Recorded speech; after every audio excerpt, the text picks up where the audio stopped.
we can be average defensively on the corners. You can't be average through the middle of the field and have a championship team. We know that. Welcome to another edition of Coach's Corner. My name is Walter Beede, baseball lifer.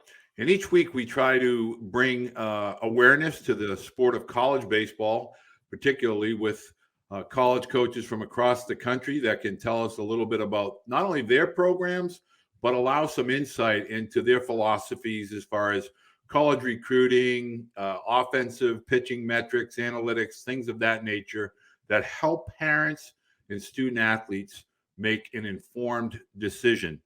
My guest this evening is the University of Delaware head coach, Greg Mamula. Thank you, Greg, for joining us tonight. It's a pleasure to have you.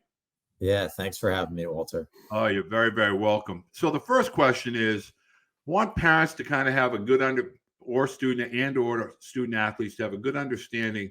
Can you speak to a little bit about your conference, the CAA, with regard to the teams that are within your division and how truly competitive it is with regard to the sport of baseball?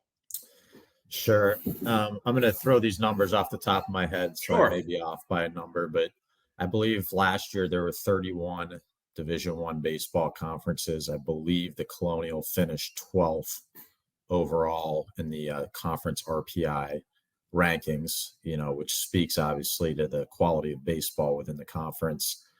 And really one of the main goals for conferences, Walter, is to be a multi-bid league, meaning you get more than one team into the NCAA tournament. And with the addition of Campbell University coming into the Colonial next year, it certainly looks like the CAA is on its way to being at least a two-bid league, which is, again, the goal, because that means you don't have to win the conference tournament to get in the NCAA tournament. So to speak a little bit more about it, though, you mentioned College of Charleston would be the southernmost. Northeastern and Boston would be the northernmost. And really it spans up and down 95 between those two. North Carolina, Wilmington, North Carolina, A&T, Elon, William and Mary, Towson, Delaware, Hofstra, Stony Brook, Monmouth, and Northeastern. I believe I'm hitting them all of the schools there. So I think I got them all. But again, a historically strong conference that's going to get even stronger again once Campbell jumps in next year. So now, with a lot of the schools being predominantly on the East Coast or along the Eastern Seaboard, and I know your background had you in FAU for a while, how is your recruiting going now that you've become the head coach? Are you looking to replenish high school student athletes? Are you going into the portal? How are you planning on to construct your version of Delaware, University of Delaware? I was lucky, Walter, when I got this job, which is basically June 1st. As you know, this day and age, typically when you get a job, you have to get rid of guys. You can't recruit because usually the people in front of you, the coaching staff in front of you, over-recruited, overspent. The opposite was true when I got this job. We had roster spots, we had scholarship money, which was awesome. So we were able to go out this summer and obviously had to fill those spots with transfers. Our initial plan is and was to, it's 2022. You got to show proof of concept with everything. So we wanted to show right away that we were going to be good. So we went out and got some older, experienced grad transfer type guys to add to the returning guys. And we feel like that's going to lead to a successful 2023 season.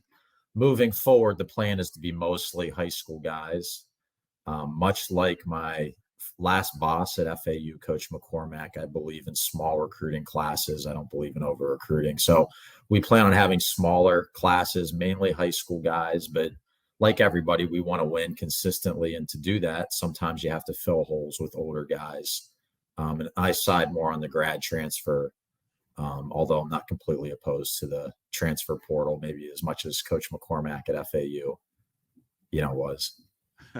One of the things that is kind of front and center right now with regard to college baseball is the high school recruit. Where is the high school recruit? Are you more, and I know how John feels, but are you more inclined to be slow with the high school student athlete, meaning you're not recruiting the 8th, 9th, 10th graders, letting them get into that physical maturation at 16 and 17, and then beginning the recruiting process? Is that kind of your philosophy at Delaware? Yeah, I would tell you our sweet spot at Delaware, I think, is going to be juniors, and still hopefully have spots open for the senior that pops up late. So that's going to be our recruiting spot. I don't foresee us doing much at all with freshmen, sophomore in high school. Would prefer to watch those guys develop. Just a believer, Walter, that if you're going to recruit smaller classes, you can't make mistakes, right? You have to get as many right as possible. And to do that, you need to watch kids develop and see what they look like as 16, 17-year-olds before making decisions on them. Now, are you a heavy Delaware, New Jersey? Are you open to all parts of the country as a coaching staff? And do you try to get as many people, or will you, I guess is the right way to phrase it, will you try to get as many of the high school guys into your camps over the summer and fall for kind of a evaluation, both as a student as well as an athlete?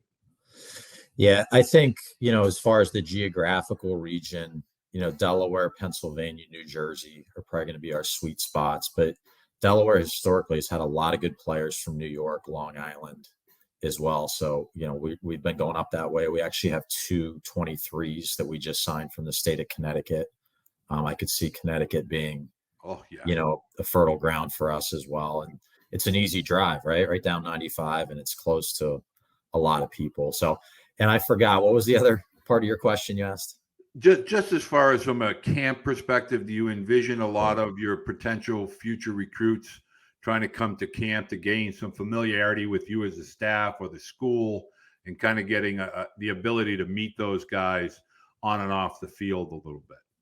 Yeah, ideally, you get to see the recruits across a number of different settings, camp being one of them, but certainly like to watch them play in the travel ball circuit, summer, fall. And my favorite time to recruit is the high school season. It's hard, but if you can get out and see a high school game, particularly state playoff games, single elimination, like to me, that's the ideal scenario. And again, it's hard because we're in the midst of our season as well. But from the camp setting, obviously it's good for us because now we can start to build a little bit deeper relationship with the kid on a field. And from the kid and family's perspective, the kid gets to be on the field with you, right? For 5, 6, however many hour long the camp is, and gets to know you. And really, is this a coach I want to be around for the next 3, 4 years? So I think the trade-off there is good for the kid, for the parents. We do intend to do a lot of camps. We're trying to keep the cost low just to get as many players and potential recruits through, more so than using it as a moneymaker. Well, I will tell you, my little honey hole for recruiting when I was coaching that I will pass on to you after this discussion is Portland, Maine, and Mike DeAndrea. There is a honey hole in that particular part of the country that a lot of coaches don't find their way to, but a lot of great baseball players in that neck of the woods. And Mike DeAndrea played for Coach Wink at UMaine Orono, and just a tremendous developer of talent up there. So just throwing that out there at you. Walter, I spent one summer coaching the Sanford Mainers in the okay, there you go. Like a long time ago. And actually I had a Portland kid on my team named Ryan Reed. Oh, I know Ryan. Yeah, I got a cup of coffee with the Pittsburgh Pirates in the big leagues. Had him this summer after his freshman year at James Madison. So yeah, that's one of those parts of the country. I used to go up there and I'd find guys totally untapped, and Mike is one of those guys who does a good job coordinating college coaches and videos and so forth. Tell me a little bit about your staff with regard to analytics. I mean, that seems to be everybody I talk to wants to tell me about spin rates and exit velocities. I'm old school. I like to see it with my eyes. I like to kind of see the feet, watch the hands. How do you stand with all these metrics and analytics with regard to recruiting? I mean, the right answer is blend it, right? Blend it with what the eyes see, with the feel part of the game. But at the same time, I think we're doing a disservice for our players if we're not, at least behind the scenes, paying attention to it. And for me, Walter, it's about having the ability to filter down and give them what's actually going to help them develop, or help them with a scouting report of an opposing pitcher, opposing team. Like, that's our job, to filter it down. We don't need them drowning in numbers and irrelevant stuff that isn't going to help them develop as players. Amen to that. I'm one of those guys. I know you need information, but sometimes we get boggled down.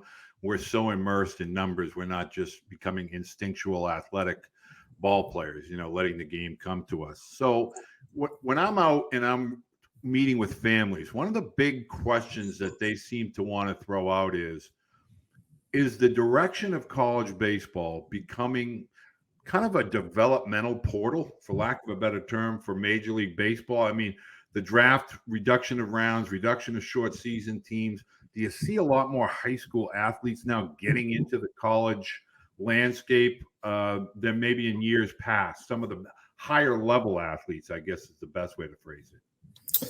Right. Well, I think, our sport was dealt a major blow with the reduction of the number of minor league teams, the reduction of the number of rounds of the draft. Like, that's just bad, in my opinion, Walter, for the sport of baseball. But one of the benefits of that is there's certainly the talent level of college baseball is going to rise.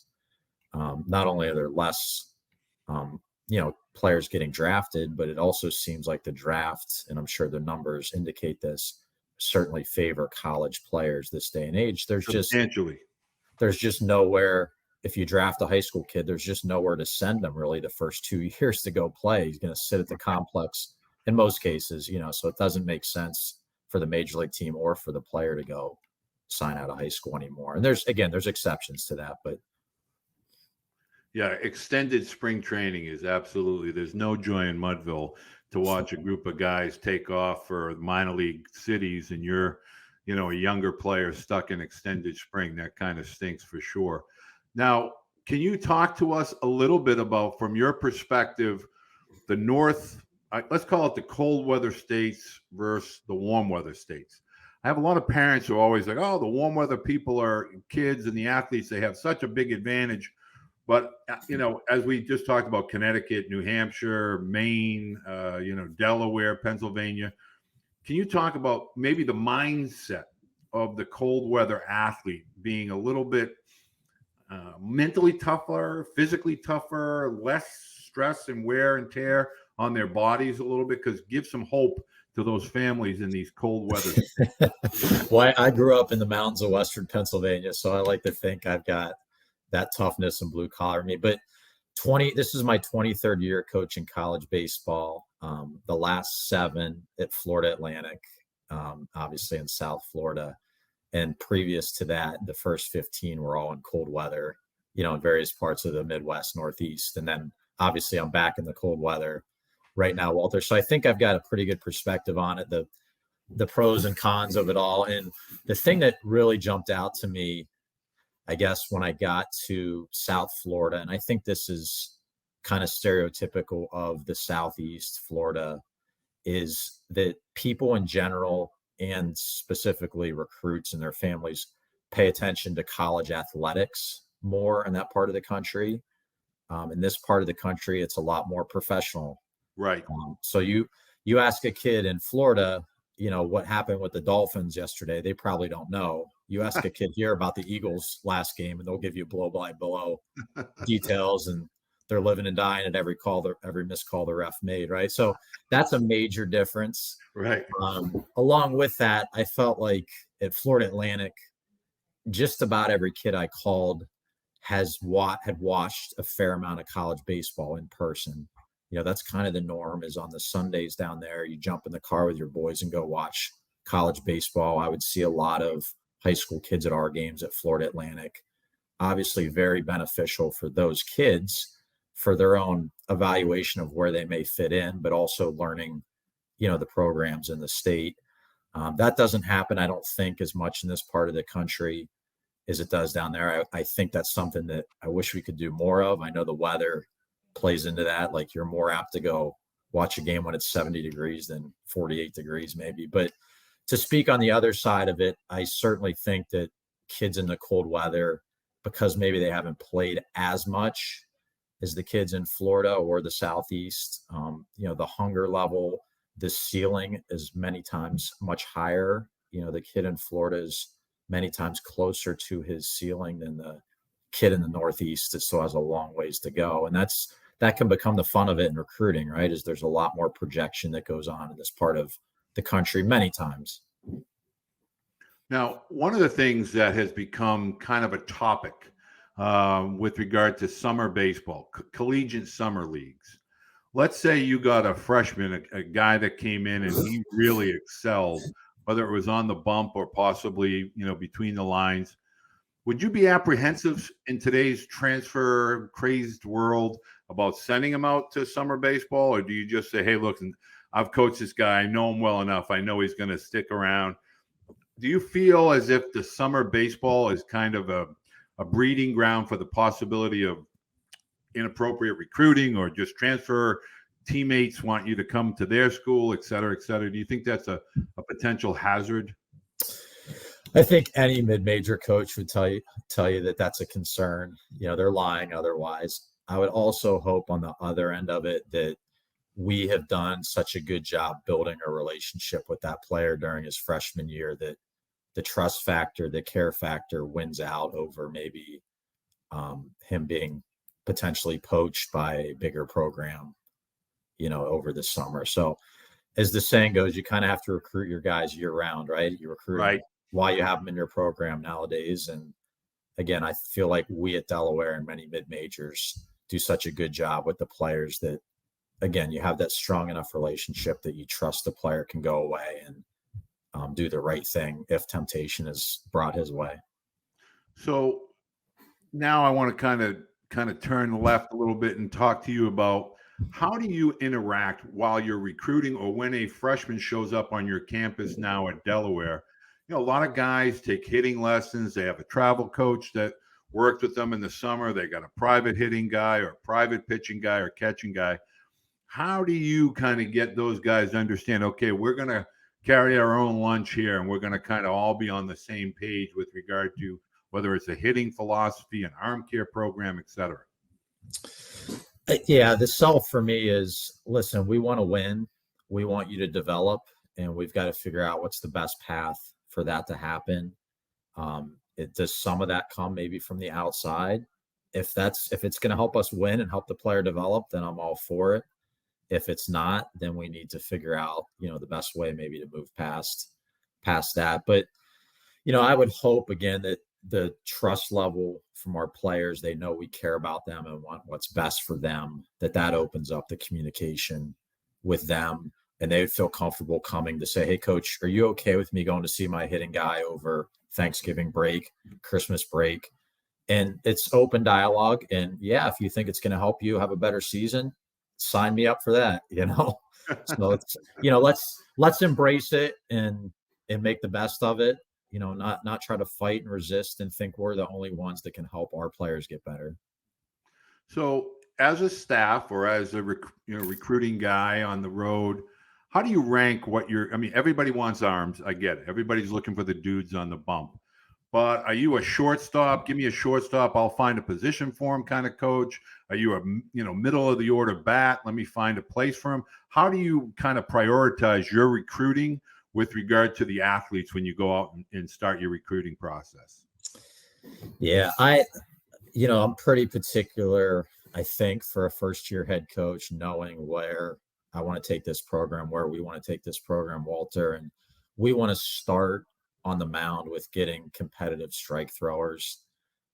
Stuff matters, but it's not as important right now in the stages of where we're at in our program. We want to win initially with, again, the high pitchability, competitive strike thrower. And then as we start to win at the level where I think we're going to, I think, automatically we're going to start to get guys with better stuff as that goes. Probably to a fault on the position player side. I love offense. I love power. And, that's, I feel like, what I coach best, and like many people, obviously. So I guess we start with that on the position player side is let's try to have 9 dynamic offensive players that maybe can do something a little bit different, each guy, but, overriding theme is they have power. We think they're going to hit for power. And at the same time, let's try not to suffer defensively. As I tell our assistants, like, we can be average defensively on the corners. You can't be average through the middle of the field and have a championship team. We know that. So when you're out and let's start with the pitchers. Is there a magic number these pitchers have to hit? Back in my day, if you were 88, 92, you were a dude, you were a flamethrower. Now 88, 92 is, barely recognized on, the radar, so to speak. Is there certain, kind of characteristics? I know you like big righties and strike throwers, but I mean, are there certain things that get your attention real quick? Yeah, to me, like what does your fastball do to get guys off of it? Does it have sink to it? Does it have ride to it? Does it have some sort of deception or angle to it? Right. So trying to pay as much attention to as possible is what happens when they throw their fastball in the zone.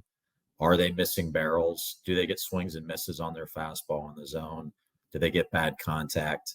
That would be the starting place for me. And then obviously the ability to throw a second or third pitch in the strike zone when they need to. And again, can they keep that pitch off the barrel of a good hitter? But again, the overriding theme is let's get strike throwers that'll go out there and give us a chance to win the baseball game today. And that's important. It all starts on the bump.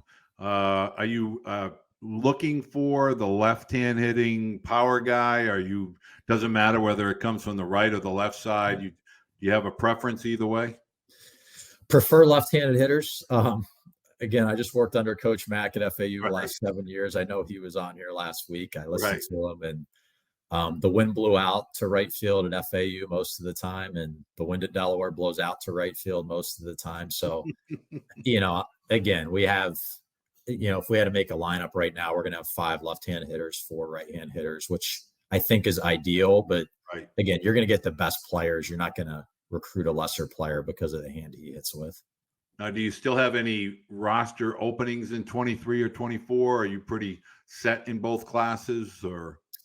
Feel like the 23 class we're set with high school guys and have left a couple spots for transfers. 24, we're still in the beginning stages. We have plenty of spots open in our 24 class. That's so refreshing to hear, and I'm sure parents are going to love to hear that. I promise you. So I know you have one of your guys, not your guys, but University of Delaware guys that just put on the 40-man with the Red Sox. So talk a little bit about the history of the University of Delaware, and just kind of give us your take on where you feel you would like to ultimately take the University of Delaware. Obviously Omaha, but let's just talk about the history and where you would like to see it go under your tutelage over the next year or two. Yeah, two big leaguers last year. Chad Cole was a right-hander with the Rockies, was with the Pittsburgh Pirates previous, but just finished his 6th year in the big leagues. Actually was just inducted into the University of Delaware Hall of Fame a couple weeks ago. Ron Marinaccio is a right-handed pitcher that pitched in the Yankees bullpen, had a really successful rookie year for them. Brandon Walter is a left-handed pitcher just added to the Red Sox 40-man roster a couple days ago. But a long storied history at Delaware that if you look, a lot of regional appearances, Walter, a lot of conference championships, but most of those happened in the 70s, 80s, 90s. 1970 went to the College World Series in Omaha. University of Delaware did, believe it or not. So you look, like I said, just a ton of, and I should know the number, but I don't, a ton of regional conference championships. But since 2001, there's only been one conference championship. That was in 2017. So I would tell you it's been very 500-ish the last 15 or so years, the program. And that should not be the case. Anybody that's seen our campus knows the academic standards. It's a great college town, and specifically sees the facilities we have to offer. Like, the ceiling is really high at the University of Delaware. So we feel like, there's a lot of potential with this program to be one of the elite programs in this part of the country. Well, I, for one, want to take a few seconds just to say thank you, because I know your background under Coach Mack, and I know that, you're going to bring some enthusiasm and excitement, some knowledge, and really build Delaware University back up into a prominent, not only Northeast program, but a domestic, countrywide, strong baseball program. And for those parents or student athletes, how should they contact you? We're really good with email. Good. As long as you address it to one of the coaches that just says, "Hey, coach," you're probably not going to hear back. But really good with responding to email. We have a rule in our office that within 48 hours we'll respond to every kid that reaches out to us. And like everybody, attach video, attach the GPA, tell us a little bit about yourself. So email is certainly best for us. I'm pretty active. I've tried to be pretty active on Twitter, so DMs work on Twitter. Okay, throw that Twitter handle out there. At Coach Mams, MAMS, and then UD. So at Coach Mams UD is my Twitter handle. Well, for all the student athletes that are into the Twitter world, Coach tells you right there he's pretty active. So go ahead and give them a follow.